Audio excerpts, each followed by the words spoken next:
ఓ శకం ముగిసింది. రాజకీయ ప్రజ్ఞాశాలి తిరిగిరాని లోకాలకు వెళ్లారు. కేంద్ర మంత్రిగా గవర్నర్గా పనిచేసిన శివశంకర్ కన్నుమూశారు. దేశ రాజకీయాల్లో తనకంటూ ప్రత్యేక స్థానాన్ని సంపాదించుకున్నారు. ఆయన న్యాయవాద వృత్తి నుంచి రాజకీయాల్లోకి ప్రవేశించిన ఆయన అనతి కాలంలోనే కీలక స్థానాల్లో పనిచేశారు. కాంగ్రెస్ సీనియర్ నేత 87 ఏళ్ల పి శివశంకర్ మృతి పట్ల రాజకీయ ప్రముఖులు సంతాపం ప్రకటించారు. రాజకీయాల్లో ఆయన చేసిన సేవల్ని గుర్తు చేసుకున్నారు.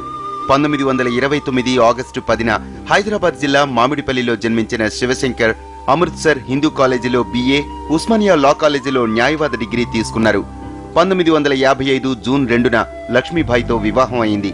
ఇద్దరు కుమారుల్లో శివశంకర్ వారసుడిగా రాజకీయాల్లోకి వచ్చిన సుధీర్ కుమార్ అనారోగ్య కారణాలతో 25 ఏళ్ల కిందట మరణించగా రెండో కుమారుడు వినయ్ కాంగ్రెస్ లో కొనసాగుతున్నారు.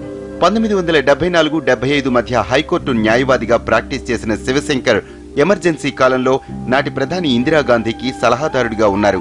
వరుస కేసులతో ఉక్కిరిబిక్కిరి అవుతున్న ఇందిరకు శివశంకర్ సలహాలు ఊరటనిచ్చాయి. అనేక సమస్యల నుంచి ఆమెను బయటపడేయటంలో కీలక పాత్ర పోషించారు.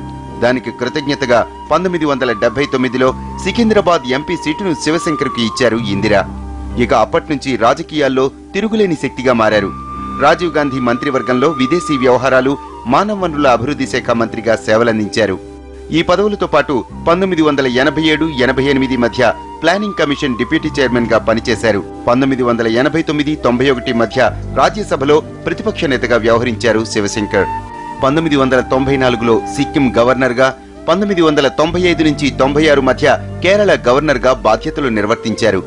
1998 లోక్సభ సాధారణ ఎన్నికల్లో గుంటూరు జిల్లా తెనాలి లోక్సభ నియోజకవర్గం నుంచి పోటీ చేసి గెలిచారు.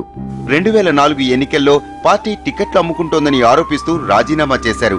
2008లో చిరంజీవి ఏర్పాటు చేసిన ప్రజారాజ్యంలో చేరిన శివశంకర్ ఆ పార్టీ కాంగ్రెస్ లో విలీనమైన 2001 వరకు అందులోనే ఉన్నారు.